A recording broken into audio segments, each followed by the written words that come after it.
Waalaikumsalam warahmatullahi wabarakatuh.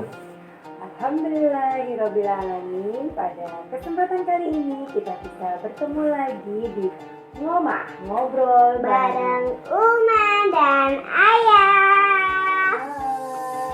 Oke, mudah-mudahan teman-teman di sana dalam keadaan baik, sehat dan lapang. Oke teman-teman, pada kesempatan kemarin kita sudah belajar fikih terkait 7 macam air. Nah, mudah-mudahan kita masih ingat ya, dan apabila teman-teman ada yang lupa atau yang belum tahu bisa cek video kita sebelumnya. Nah, pada kesempatan kali ini kita akan belajar apakah dari 7 macam air tersebut itu bisa kita gunakan untuk bersuci, dan apakah statusnya kapan berubah menjadi tidak bisa kita gunakan untuk bersuci, dan apakah bersuci itu adalah hal yang sama dengan membersihkan. Mari kita lanjutkan ngaji fikih kita kali ini dengan Ayah Yasmina. Teman-teman, sekarang beda ya. Yang video pertama tuh nggak ada aku, sekarang ada akunya. Ini ada akunya sekarang. Yang kemarin yang video pertama nggak ada akunya. Tidur soalnya. Iya, aku tidur. Ya udah, yuk. Jadinya nggak bisa ya lupa kayak gini ya teman-teman, sorry ya. Ya, yuk. Silakan Ayah. Assalamualaikum warahmatullahi wabarakatuh. Waalaikumsalam warahmatullahi wabarakatuh. Innal hamdalillah nahmaduhu wa nasta'inuhu wa nastaghfiruh wa na'udzu billahi min syururi anfusina wa sayyiati a'malina, may yahdihillahu fala mudilla lahu wa may yudlilhu fala hadiyalah. Asyhadu an la ilaha illallah wahdahu la syarika lah wa asyhadu anna Muhammadan abduhu wa rasuluhu la nabiyya wa rasula ba'dah. Allahumma shalli wa sallim ala sayyidina Muhammadin wa ala ali sayyidina Muhammad. Amma ba'du fa ya ibadallah, usini nafsi wa iyyakum bitaqwallah, faqad fazal muttaqun. Pada kesempatan kali kita melanjutkan kembali untuk mengaji bersama, yaitu sekarang kita membahas mengenai pembagian dari air ya, Pembagian dari air di sini maksudnya adalah air itu ada berapa jenis yang bisa digunakan untuk bersuci, dan ada juga air yang tidak bisa digunakan untuk bersuci. Yang pertama ya, tsummal miyahu ala arba'ati aqsamin ya. Ada 4 air yang dibagi dalam pembagian dalam kategori toharoh itu ada 4 bagian air. Yang pertama apa? Yaitu tahirun mutahhirun ghairu makruhin, yaitu air suci bisa untuk mensucikan dan tidak makruh ya. Makruh itu apa? Apa makruh? Makruh itu adalah hukum ketika ditinggalkan itu lebih baik, tetapi ketika dilakukan itu tidak berdosa. Tapi kalau ditinggalkan itu lebih baik, atau lebih baik ditinggalkan daripada digunakan. Maka dalam ini adalah apa? Tahirun mutahhirun ghairu makruhin wa huwa al-ma'ul mutlak, yaitu namanya air mutlak ya, air mutlak. Air mutlak itu adalah air yang suci dan bisa digunakan untuk bersuci, dan dia itu tidak makruh. Nah, itu adalah air mutlak. Contohnya air apa? Ya, air yang masih asli, air sumur masih asli, air laut yang masih asli, air mata air yang masih asli, dan lain sebagainya seperti halnya minggu kemarin. Itu yang pertama. Kemudian yang kedua, wa tahirun mutahhirun makruhun, yaitu apa? Air yang suci, mensucikan, tetapi makruh. Wah, ini air apa ini? Suci toh, dia itu air suci. Bisa untuk mensucikan, tetapi makruh, yaitu apa? Wa huwa al-ma'ul musyammas, ya, yaitu air musammas atau air musammas.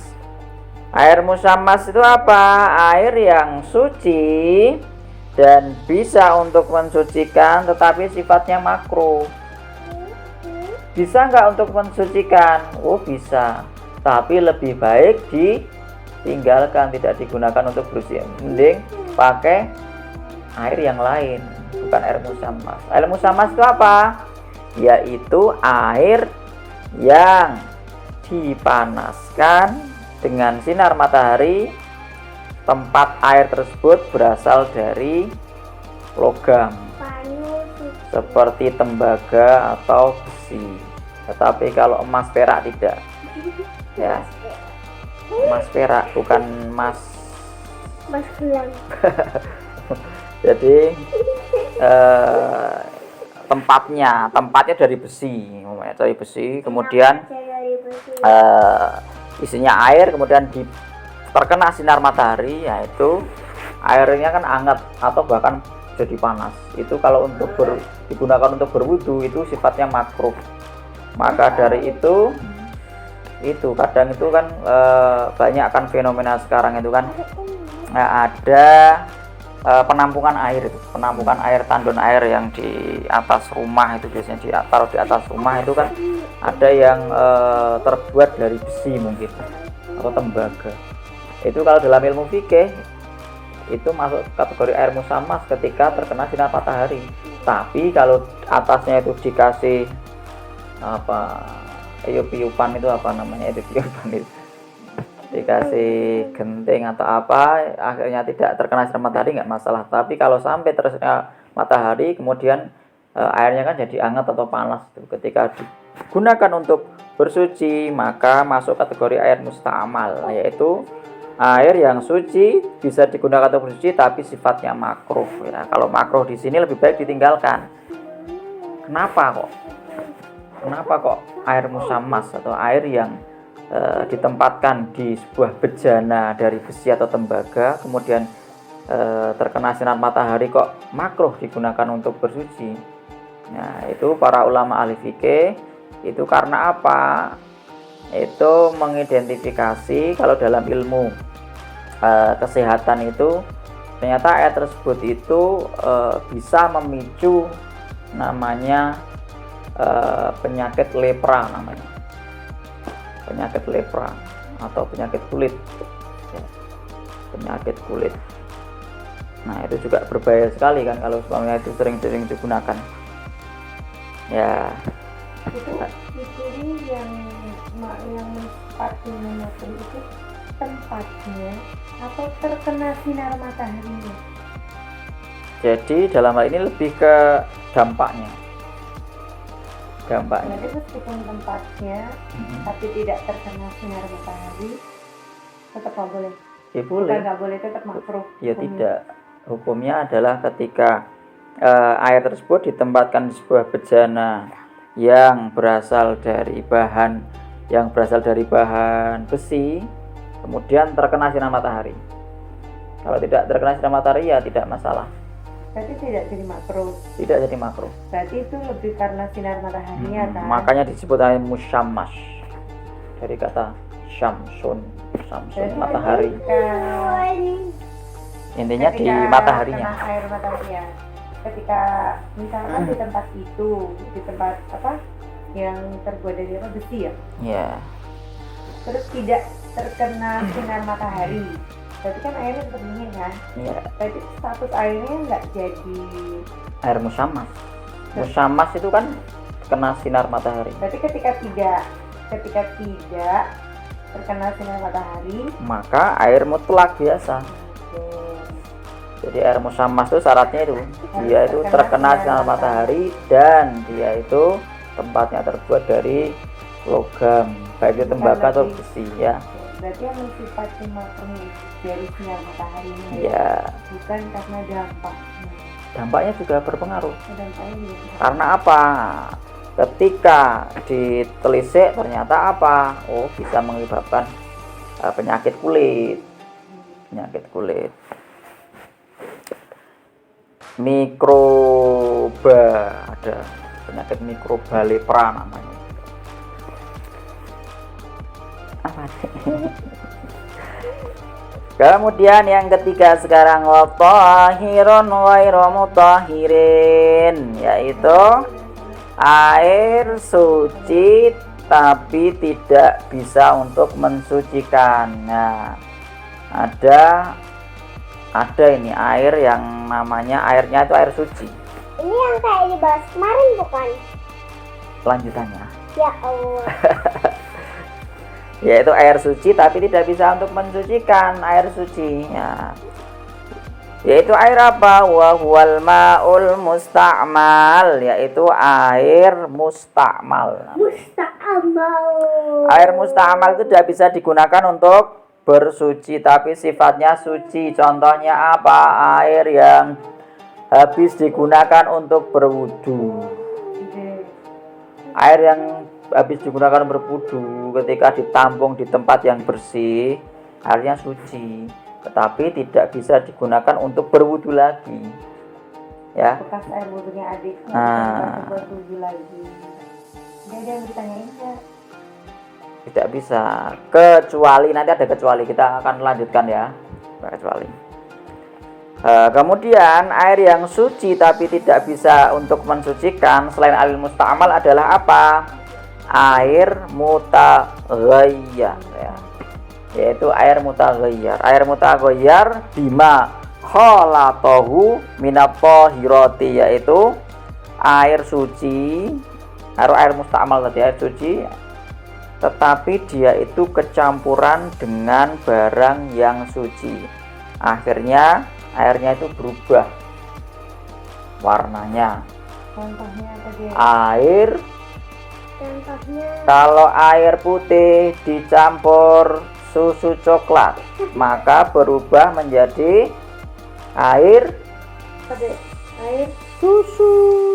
Air susu Air coklat dipakai buat berwudhu. nah, nggak bisa. Air susu tidak bisa. pakai untuk berwudu tidak bisa. Pas banget nih ceramah buat air yang nggak bisa wudu tadi belajar di kelasnya itu. Oh gitu. Di kelas belajar apa? Tadi di kelas belajar es sirup tidak bisa untuk berwudu. Wah ya, es sirup tidak bisa untuk berwudu karena masuk dalam kategori air mutaghayyar atau air suci yang sudah berubah karena tercampur dengan barang yang suci lainnya, akhirnya berubah warnanya. Jadi berubahnya ini bisa karena warnanya, bisa berubah karena baunya, bisa berubah karena rasanya. Umpamanya nih deh, umpamanya nih ada air putih ya, air putih bening toh. Kemudian ada sirup ini, umpamanya sirupnya itu warnanya tuh nggak kelihatan, campurin, terus airnya tetap bening. Nah, airnya itu bisa untuk wudu nggak? Nggak, Kenapa? Coba diminum, rasanya apa? nggak bisa merasakan kan? Nggak Umpamanya ada rasanya. air sirupnya itu tetap bening, ketika diminum rasanya kok manis Ya kayak Allah. sirup. Nah, maka tetap tidak boleh untuk berwudu karena apa? Sudah berubah rasanya. Itu ya. Jadi air thahirun ghairu mutahhirin, ada air musta'mal, Ada air mutaghayyar. Allah. Air mutaghayyar. Mutaghayyar.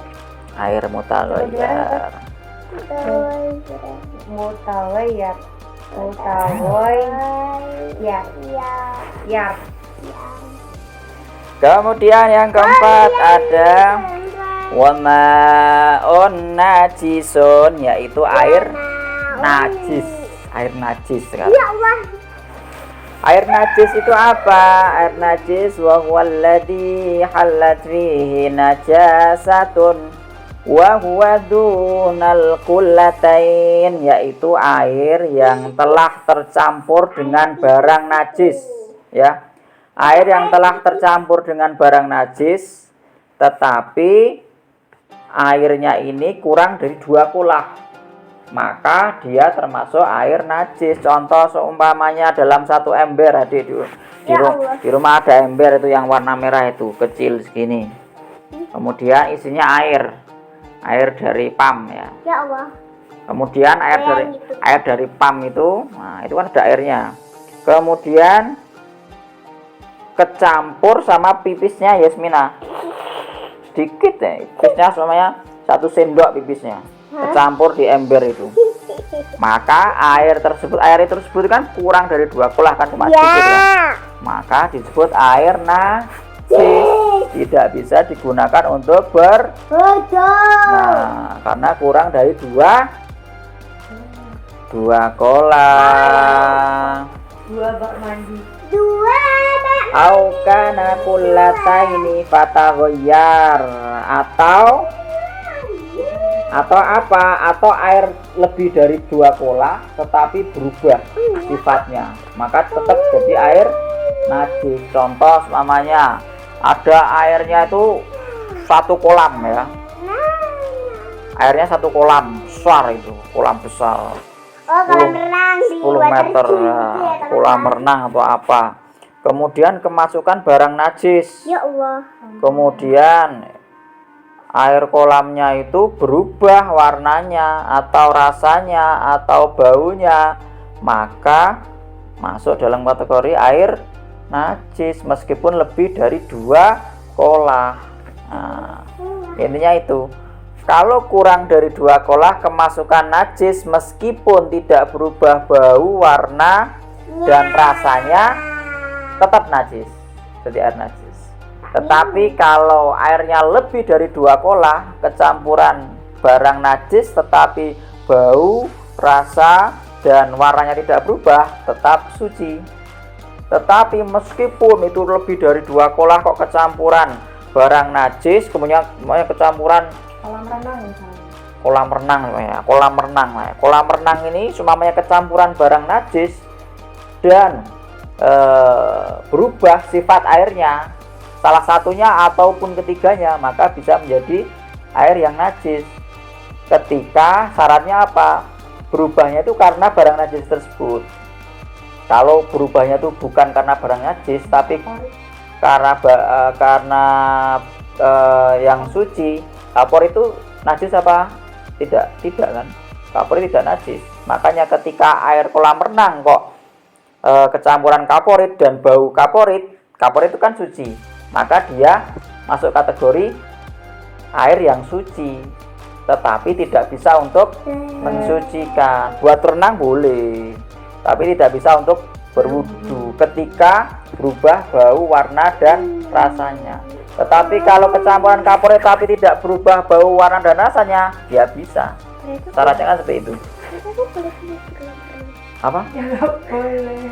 Boleh pipis di kolam renang kan? Buat renang kan boleh, tapi Pipis di kolam renang itu kalau pipismu itu banyak, kolam renangnya besar banget, kamu pipis di sana, kemudian kolam renangnya kok berubah bau, warna dan rasanya, maka najis. Tapi kalau tidak berubah sama sekali, maka tidak apa-apa karena sudah terlalu banyak airnya. Berarti Lebih dari 2 kolah. Gini. Bentar ya teman-temannya, aku mau ngambil air dulu. Ya. Jadi ingat ya, ada air suci tetapi tidak bisa untuk nih. Ini kan ada kayak tetesan ini. Berarti naik pipis segini itu tuh boleh tak pipisin itu tolongnya. Nah, misalnya ini loh setitik gini. Ya. Gak berubah warna. Boleh tak pipisin tuh kalau segini nih. Kalau aku pipis gini. Misalnya ini Seuprit. kolam, Mm-mm. ini Nah terus pipisnya Adi. iya, nah terus ini tuh Boleh nggak kalau air kolam yang di bawah ini buat berenang? Gitu pertanyaannya. iya Ya. ini terus Kolamnya pipisnya aku tuh cuman seuprit gitu, boleh dibuat renang nggak? kalau air kolamnya besar lebih dari 2 kolah, besar banget nggak masalah. Tapi kalau cuma kecil ya najis. Kolam-kolaman yang Adi beli itu, berarti itu nggak boleh. Nggak boleh. Kalau yang kolam kecil itu kamu habis di situ airnya di air najis. Air najis ya. 2 kolah, ukuran 2 kolah itu berapa ya? Ada beberapa pendapat bahwasanya 2 kolah itu wal kullatani khamsu mi'atin ritil Baghdadi, yaitu 500 ritel. 500 ritel itu kurang lebih sekitar 230 atau 270 liter Apanya? air. Ya, air itu ada doanya nggak? Air itu ada doanya nggak? Ada doanya. Air itu Hah? ada doanya enggak? Ya doain, bisa didoain. Ya Allah. Maksudnya gimana? Air itu tuh Kita mau wudhu ada doanya nggak gitu? Heeh. bukan, maksudnya itu tuh air. Heeh. Kayak air, misalnya ini air kamar mandi, Ya. diisi di botol. Heeh. Ini ada doanya nggak airnya yang gini? Yang di tong itu. Semua ciptaannya Allah itu berpikir. Ini tuh juga berpikir. Coba kamu berpikir air. Berpikir. Coba kamu pikir. Ya. Iya, tapi kita nggak dengar, tidak bisa didengar dengan telinga manusia. Atau kalau 2 kolah itu ukurannya itu ada yang berpendapat para ulama itu 90 cm. Ye. Panjang, tinggi, lebar itu 90 cm. Nah, ketika sudah itu sudah masuk 2 kolah. Jadi seperti itu.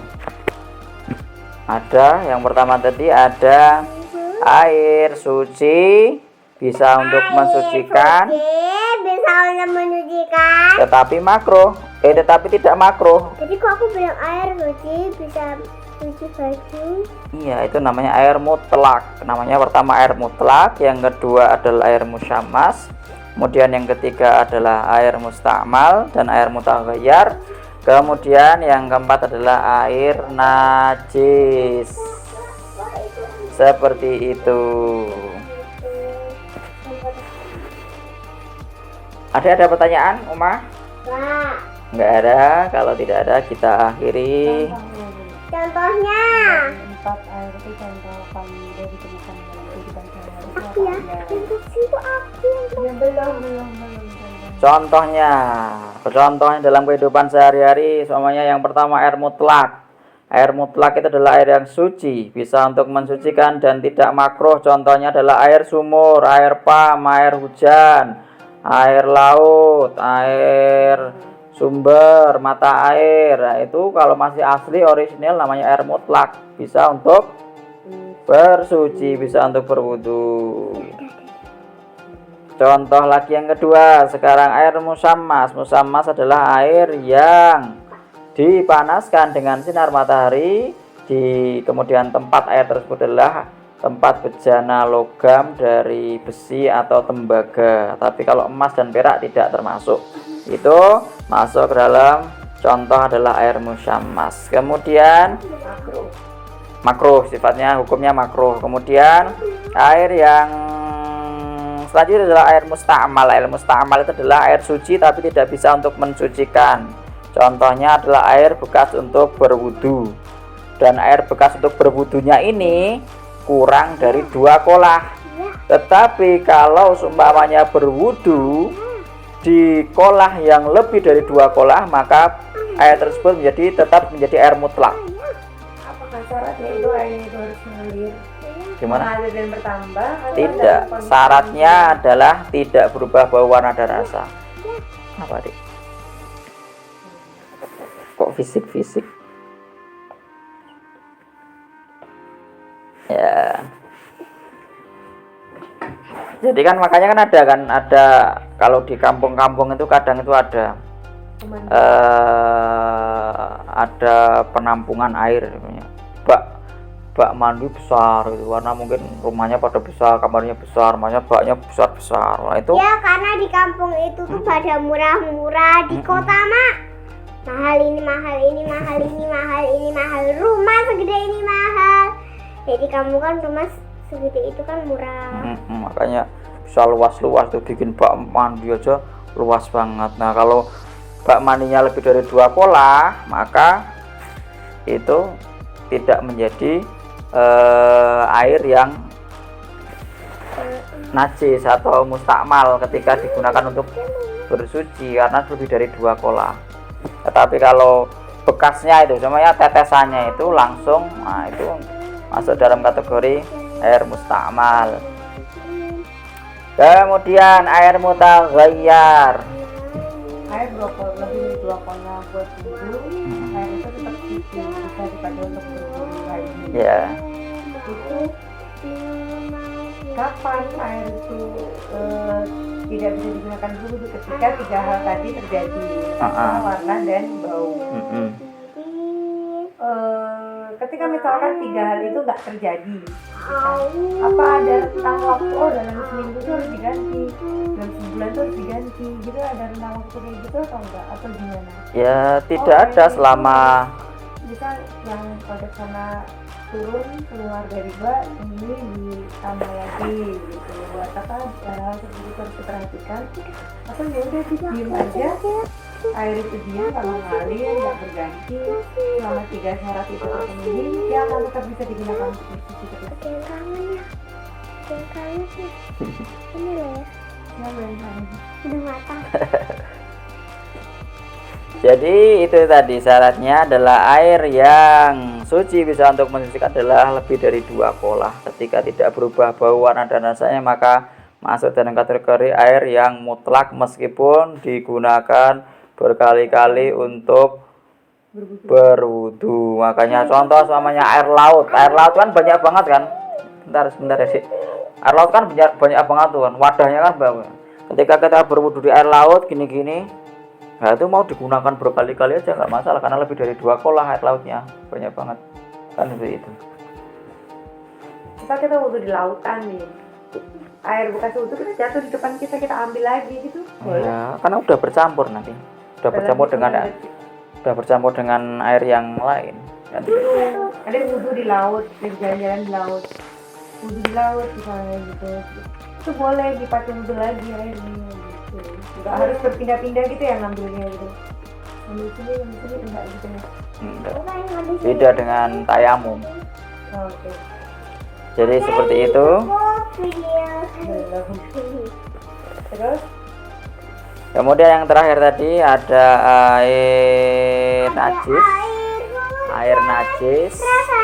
Air mutaghayyir. Ada air mutaghayyir. Air mutaghayyir tadi adalah air yang suci tapi tidak bisa untuk mensucikan. Contohnya adalah air teh. Teh manis. Air teh itu adalah air bening putih biasa, ROL mutlak tadi campur dengan teh, maka berubah menjadi air teh. Air teh itu suci, bukan najis, tetapi suci tapi tidak bisa digunakan untuk berwudu. Kemudian yang terakhir adalah air najis. Air najis tadi adalah air yang tercampur dengan barang najis dan jumlah airnya kurang dari 2 kolah, maka disebut air najis.